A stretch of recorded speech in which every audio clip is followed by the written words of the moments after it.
funerals in Palau. I mean, I've been here 3 days, and I think we've had 4.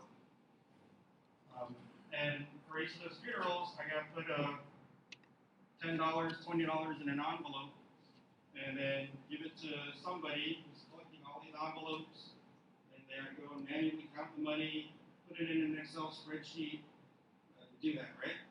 With a stable coin, it's all automated. You transfer the money to someone else, to their wallet. The ledger creates that record for you, and it takes away the stress of an already stressful situation. Unbanked and underbanked, I think we have probably more underbanked in Palau because of the facilities that are available.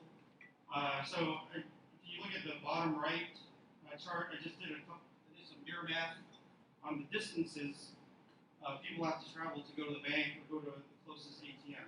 And that's not counting. I think there's an ATM that's closer now, but before if you were in the far side of Palau, you had to drive to the Shell station at the intersection in the kid. So it's not dollar value, but that's time. It's time that people have to take to get in a boat, arrange travel, and not to mention in the Southwest Islands, where I don't even know how they transfer money there. It's got to be a really cumbersome process, right? But we just for PNCC, they just announced, right? They're going to put satellite connectivity with the phones. So now people in the Southwest Islands, they will have an opportunity to possibly transfer money with a stablecoin instead of getting on a boat with bags of cash and doing it that way. So any questions here? So I have crypto tourism and digital nomads. Again, so I said this last time, the IMF advisors contradicted me, but I still think it's easier to replace your phone and regain access to your money in Palau than it is to lose your wallet and try to replace your credit cards and your debit cards, right? Because I can go buy a phone, PNCC, they'll happily sell me one. It's good business. But then I have a phone, then I just go in the apps, I have my passwords, I reestablish all my accounts, I can be back up and running in a day. If I lose my credit cards and my debit cards, 2 weeks, 3 weeks, however long it takes the mail to get here, and then you're able to spend your money. So that's where we're at. That's the thinking and what we're trying to do with the stablecoin right now. So it's a very limited pilot. We're keeping it very limited so that it's secure and it's easy to manage. I have a very limited staff. It's me, Loli, and Steven. We're leveraging the Ripple partners a lot. We have, I think, 4 project managers. They're public affairs, helping us with the messaging, and a lawyer. Give some love to the lawyers. But no, and it's very important because they're keeping us straight, keeping us within the regulations. So back to so significant promotional event number 1 was in November. We had our collateral bank on board. We were marching towards opening that bank account. Does anyone remember what happened in the crypto world in November of 2022? FTX. Everybody backed up. Whoa! Don't want to get caught up in any of that, right? So in the crypto world, there's not a lot of regulation. So that can work for you if things are good. When things are bad, no one knows how to do a lot of the governance, compliance, and risk management that I mentioned before. So you really have to look. So when I took over the office, the first thing I looked for was, what is our risk management framework? We didn't have it. I had to make it up. I had to create it, because it's my job, using Palau's law and our operating agreement. And So for the first 2 months, I had meetings like every other day with Cryptic Labs, and we just went line by line of everything they were supposed to be doing and everything I was supposed to be doing, based on the law and based on, and it worked out. And we're at a point now where we're 100% compliant and we're maintaining. Every week we meet and we talk about things that are going on, and then we talk about new regulations that are on the horizon and different things that are changing. So you got to be really flexible. Okay, so then we found a new banking partner, and we're marching along, and we got to March. What happened in March? Silicon Valley Bank, and I think a couple others, right? And they went under. So the banks had to pull back and take another look at all their processes and everything. So these are things that happen, and they're significant emotional events, because March, the Ripple team came. I was able to cancel my flight before I flew all the way over here for the pilot launch. But the Ripple team was on the ground, working with the retailers, meeting with the volunteers, helping them get their digital wallet set up, all that onboarding. And then we had we couldn't distribute the stablecoin without that collateral bank.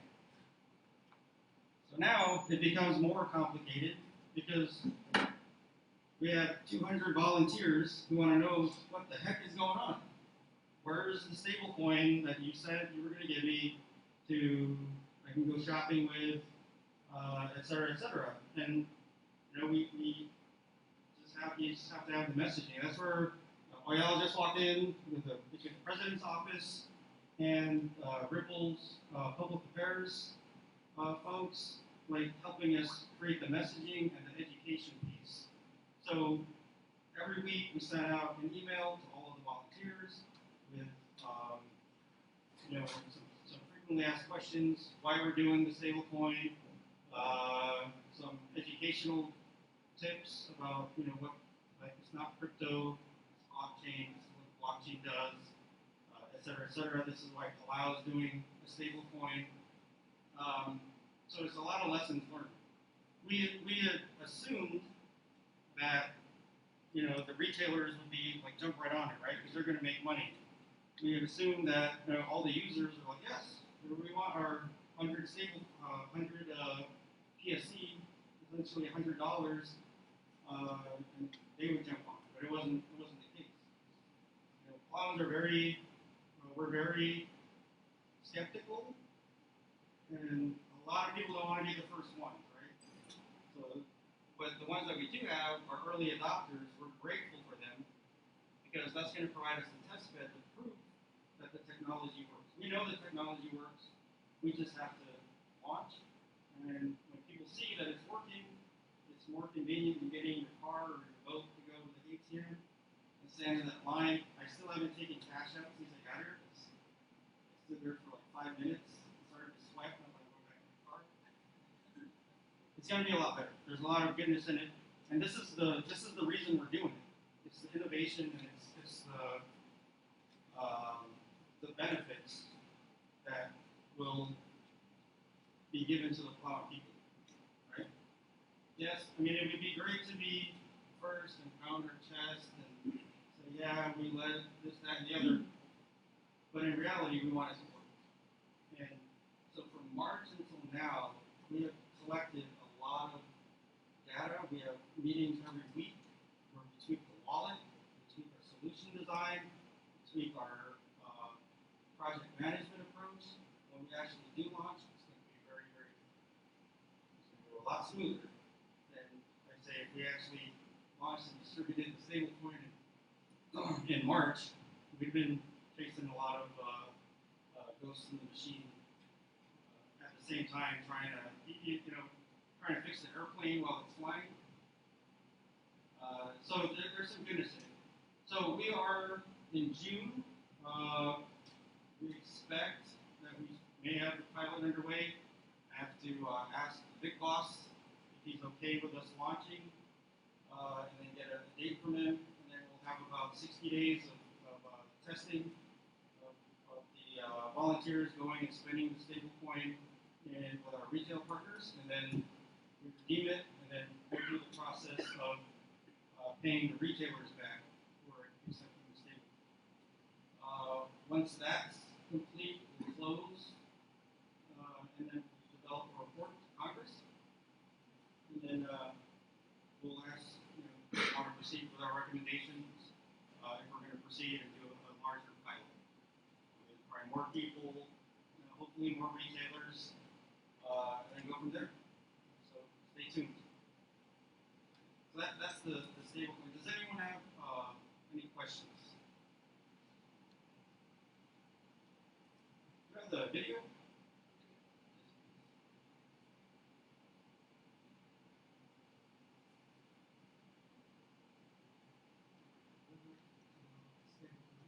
Easily move payments across borders and internally within Palau really promotes trade and promotes business. The stablecoin in our context is essentially a digital representation of the dollar, which is the currency that we use here in Palau. Each digital coin that is minted by Palau into a stablecoin is going to be 100% backed by the dollar. So it's a one-to-one relationship. People interested in doing business with Palau are very happy to receive the US dollar, and we are taking our time to make sure we manage all the potential risks as best we can.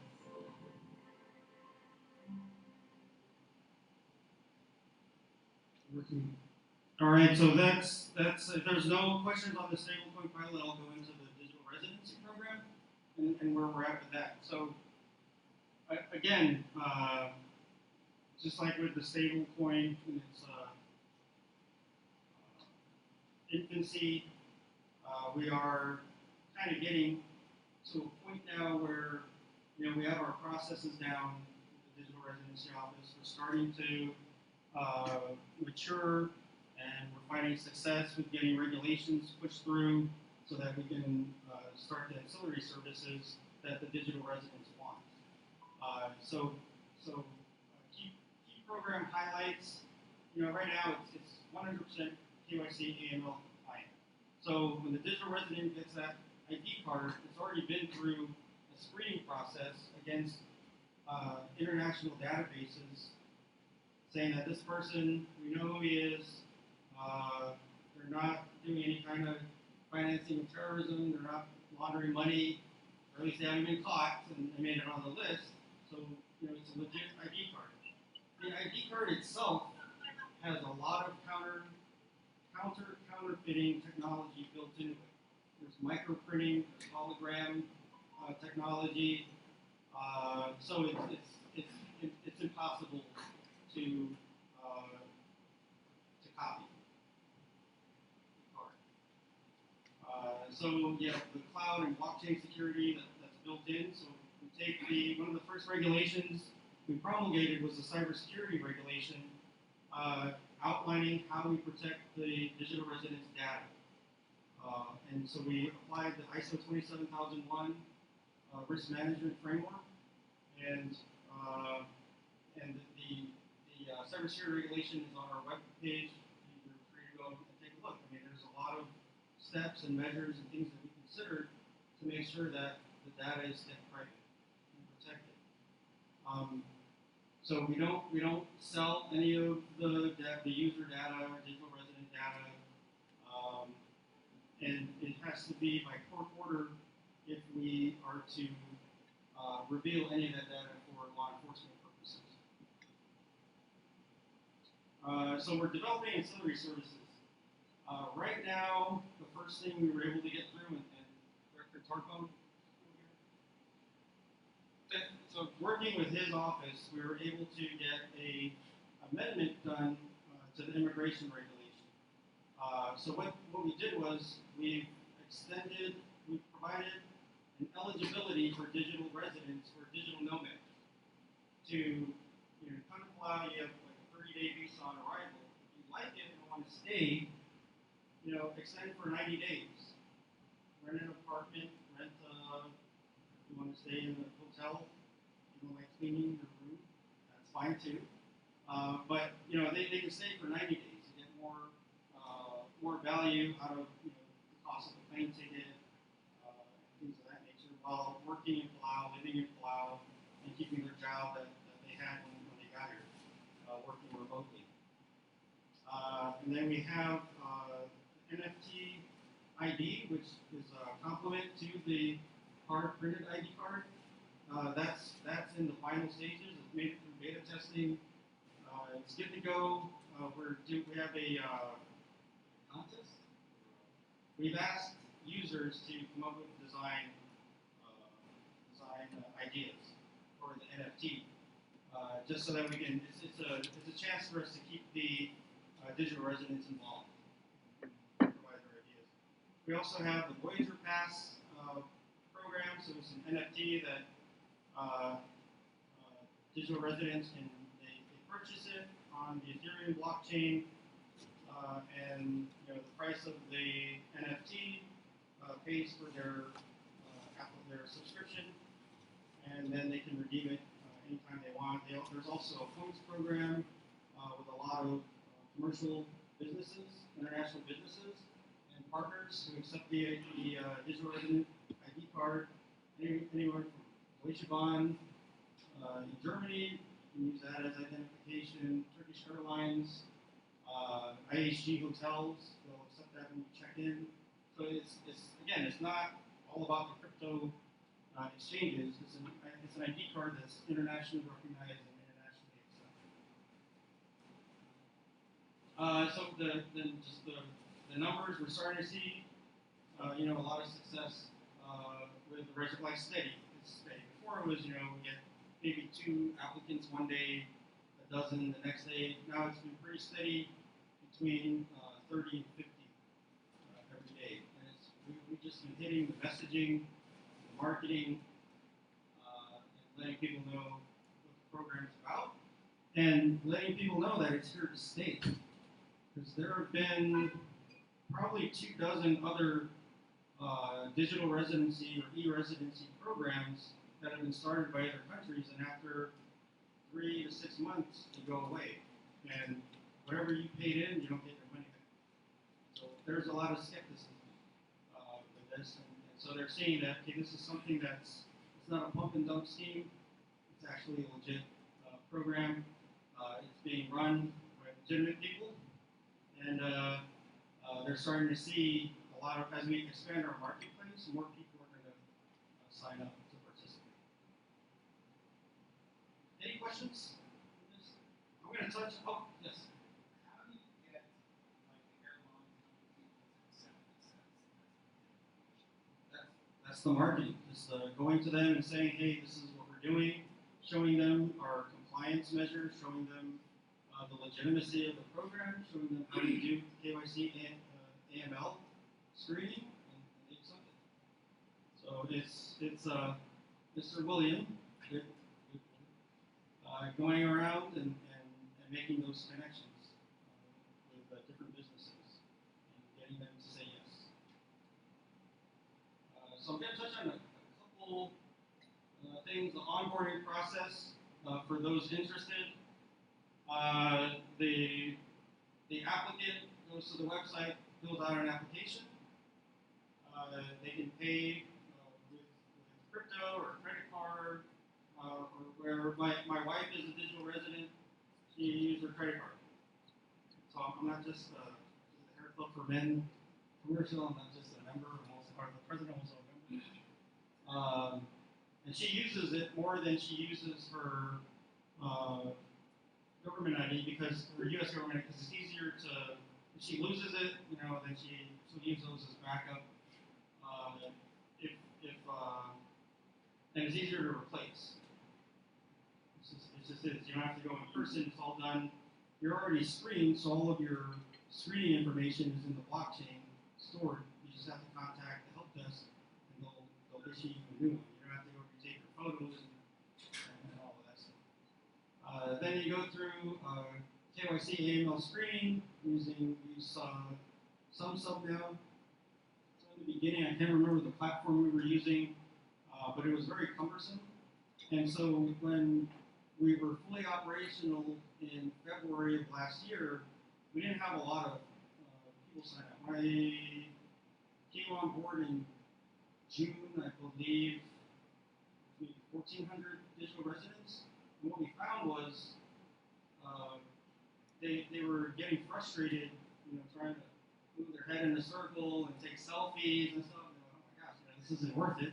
So they would just stop. They would abandon the application process, and so we lose those potential digital residents.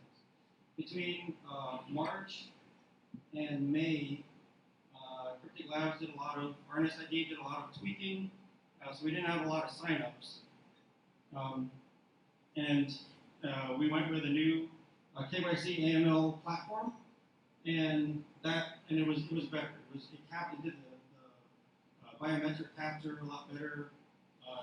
The process was a lot smoother, and we started to see an increase in applicants. So we're in June now. We have not seen a lot of renewals because we didn't have a lot of people applying in those first 4 months that we're fully operational. So we're going to watch closely next month to see if those digital residents have, they like the program, they like where it's going, and they renew. Many of them have already signed up for an additional 5 years or 10 years, who've already been in the program for 1 year. So we're going to see how those numbers work out. The last part of the process is the Palau government screening, and that's done by Ms. Lolita in the back, and she's not running awesome conferences like this. And it's a check against is it still called the undesirable? Sounds like a leper colony. The undesirable list, and whatever criminal databases we have in Palau. The other thing she does is, so we're a self-policing community. So I get emails from the special prosecutor, the national security coordinator, the Bureau of Public Safety, other immigration officers that are catching things at the border. And so we go and we check those against the data. And that's Loli's job. So we go and check the database. Is this person a digital resident in good standing? Where are they from? Where are they at now? Are they in Palau? And we're able to provide that intel to law enforcement to help police the program. So it's a whole of government approach. It's a whole of government effort. It's not just us working in a vacuum and processing applications. I work very closely with FIU and FIC to make sure that if something's not right, or I have a lot of questions about regulations and AML, they're the subject matter experts. I talk to them as often as they will let me, probably more than probably we're off my welcome. Always asking them stuff, because I want to keep the program straight and avoid any kind of appearance of impropriety. Then the issuing the ID card, it's a print and ship process. I think we had, how many printers do we have now? 7 or 8. We had to get more because after May, with the increase in applications, the printer, 2 or 3 printers couldn't keep up, so we added more printers, and we're able to keep up with production. So it's going really smoothly. I estimate that we should have twice as many digital residents this time next year, if not more. And one final note on security. Right? So there's no framework, right, for blockchain. So I really go with this. It's kind of it's what industry is developing right now. So there's 5 blockchain attack vectors, mostly focused on the users. So the only way you can get, or the easiest way to get someone to give up their information is through phishing emails or social engineering, where you convince them to give up that stuff. And this applies to the stablecoin pilot as well, because there's a digital wallet involved. And so the digital wallet is set up with the same security measures in place. The 22 passwords, the person has to know the code. So the only way to get it is to trick the person to give you all that information. And then, so it's very secure, unless, I don't know how people get that information. That is what it is. The other one is the smart contracts, the second item there. And that's where you have to pick a skill. You can go real cheap. What is it? You can build it. You can get it cheap. What is the saying? Cheap, fast, or high quality. You got to pick two. If you go cheap and fast, your code and your smart contracts is probably it'll probably have a lot of vulnerabilities that hackers will try to exploit. So that's why we a big reason we like Ripple is because they have the XRP blockchain. It's tested, it's time tested, it's proven. They have a lot of security built in. So if you're considering something like that, you have to go and look beyond the fancy swag and all that stuff, and dig into like, okay, how do you secure X, Y, and Z? What if you're breached? How do we know? So the third-party vendor aspect of it is very, very important.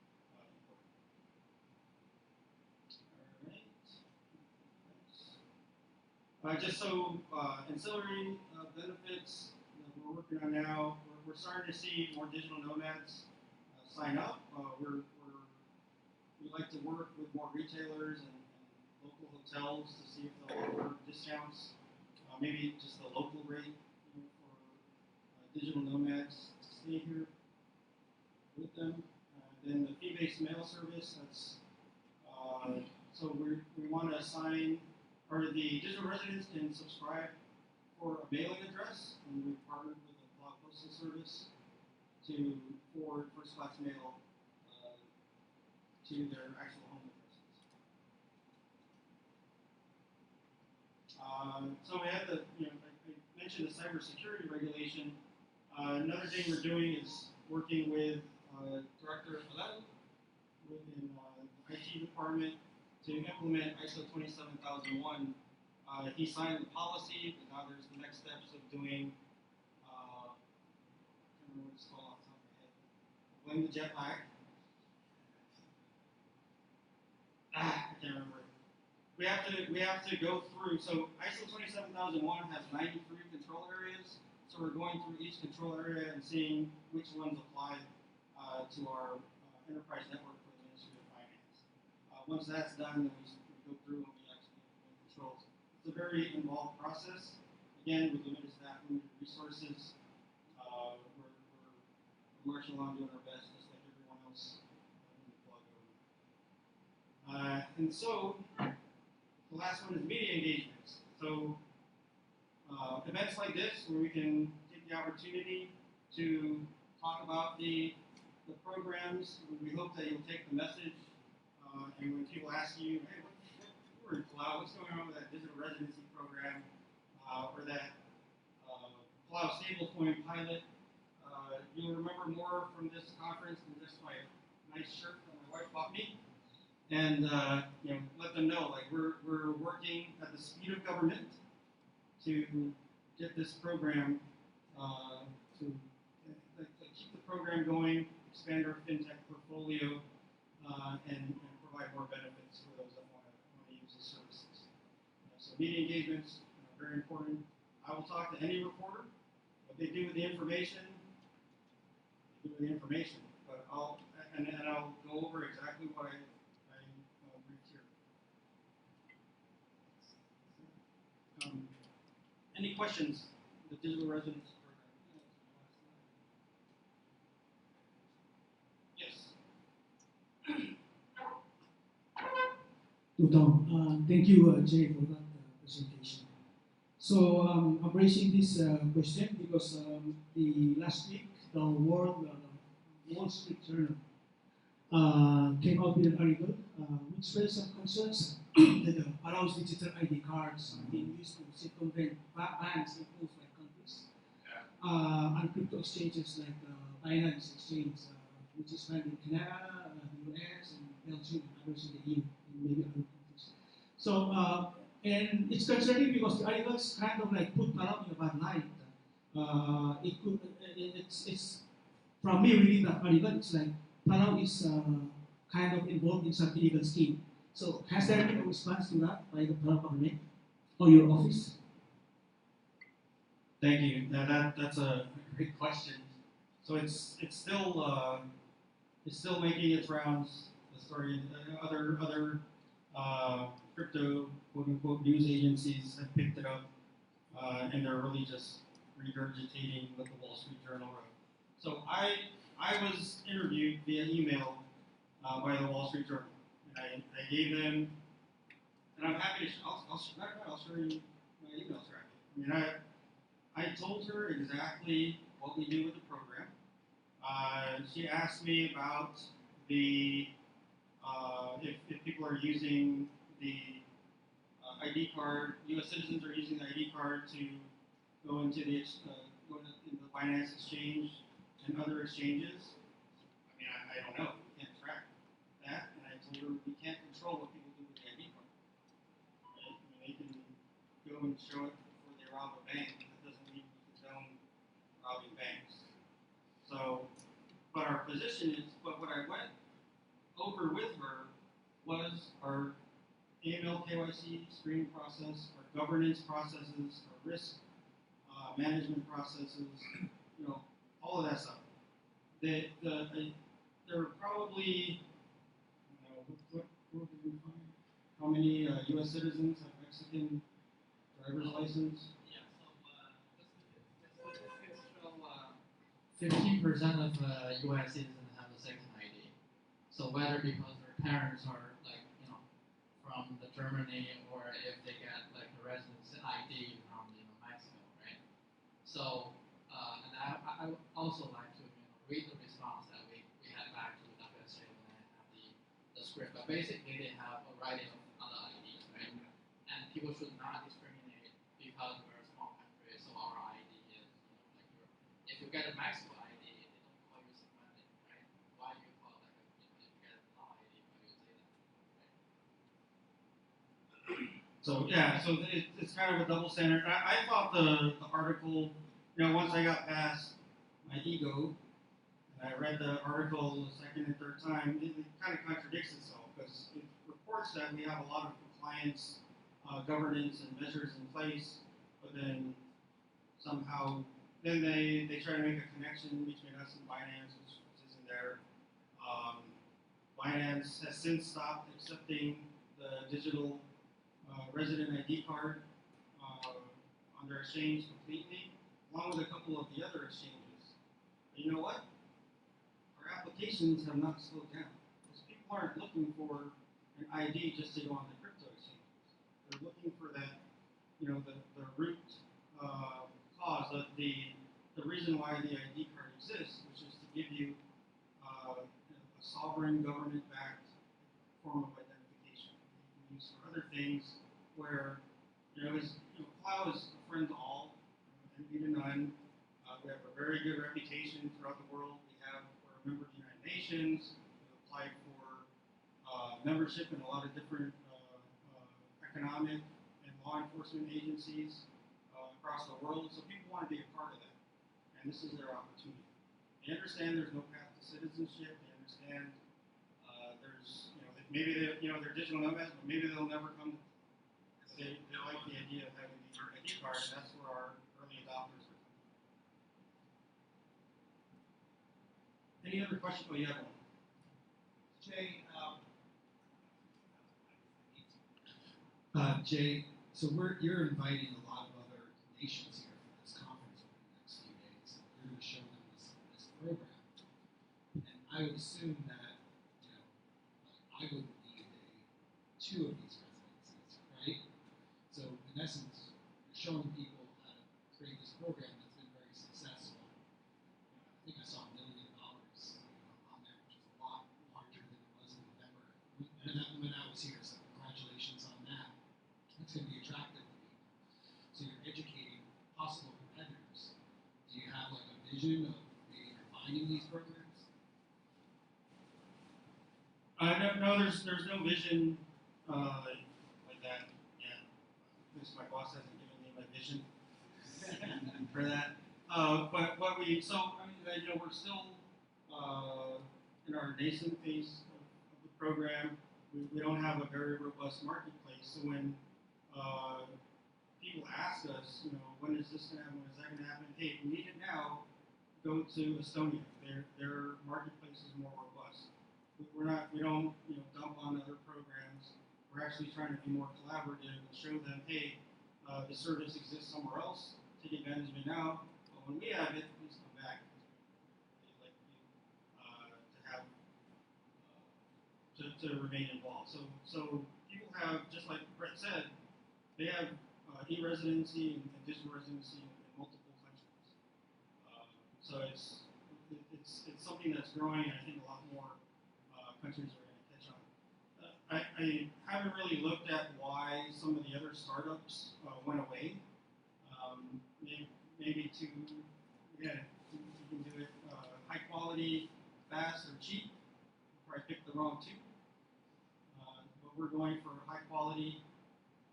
So that's the way it's going to be. Any other questions? Yes.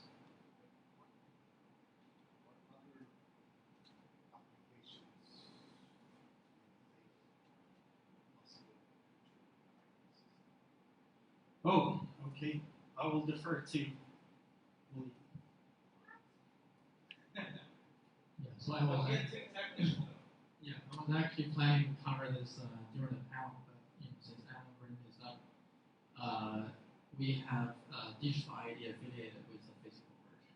So you not only get your ID card, you also get an ID on blockchain.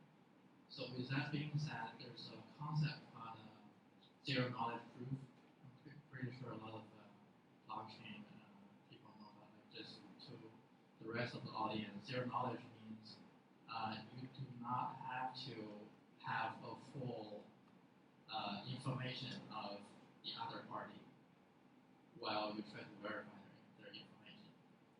So right now the identity that is shown to you, you have to disclose to them when you are born.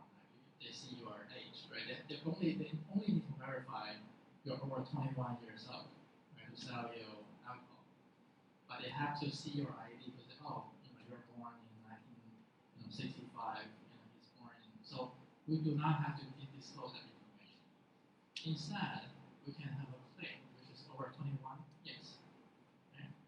And you can also affiliate it with the ID a lot of other credentials. Right? That, I think I'll just cover a little bit more information in the panel, I guess. But that's kind of the general idea to without having to. So we call it minimum disclosure for constrained use. Right? If you only need my employment history for hiring, you don't need to know I'm Asian. Right? I'm only going to show you my employment history, my recommendation letters, which school I graduated from. You don't have to know my last name is Wang. Right? You don't have to know I'm a brown person. Right? You don't have to know if this whatever age or any discrimination factors. We also are looking at digital phone numbers based in Palau where people can. So, for example, when I my duty station before my last duty station was in Kentucky. Oh, no, I'm sorry, it was in Germany. And when I moved to the U.S., I didn't have a U.S. phone. And my last permanent change of station, or that permanent change of station was to Kentucky. So I have a Kentucky phone number. I just don't change it. It's a 502 area code, but I've lived in South Florida for 8 years now. I just didn't change my phone number. So it doesn't matter where your phone number is from as long as your phone number works and you're getting a better service. So if we can provide a better service through PNCC, people will sign up for that. And it's more revenue and more income, and it's secure, and we can validate and verify who they are using the digital resident ID card, which has already gone through a very stringent KYC AML process. One last question.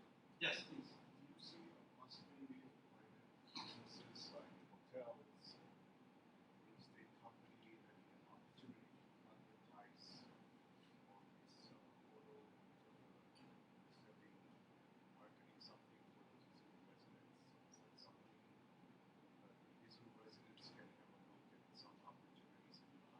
Yes, absolutely.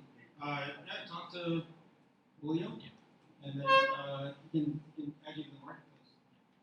We actually already have a few services that Jay mentioned before, right? Like hotel, like IHG hotel, you can get up to 50%.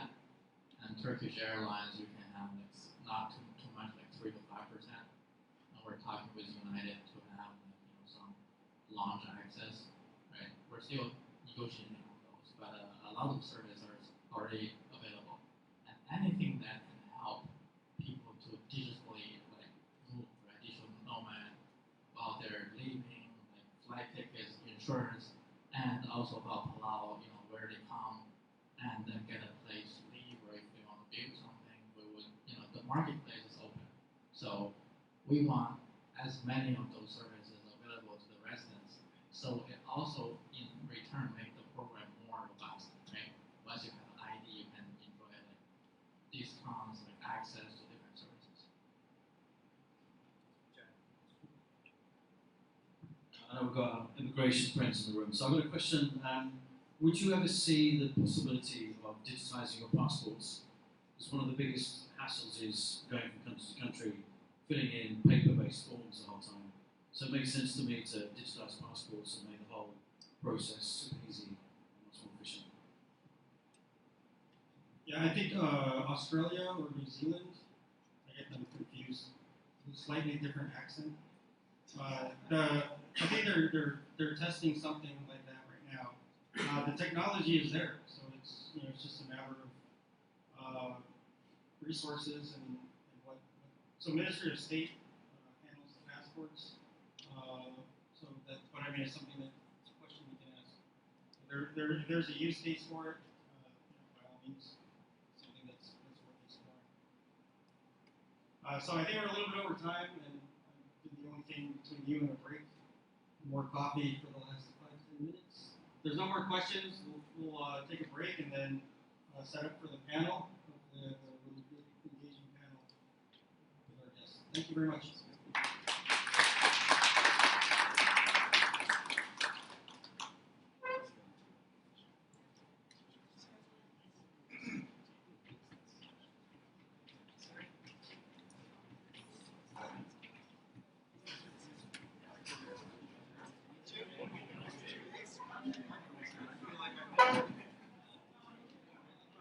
How's this guy doing back here? See ya.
Don't go anywhere. So, he used to be the ambassador. So, be nice to her. Yeah. She's going to help us go and talk to Minister of Finance in Taiwan very soon.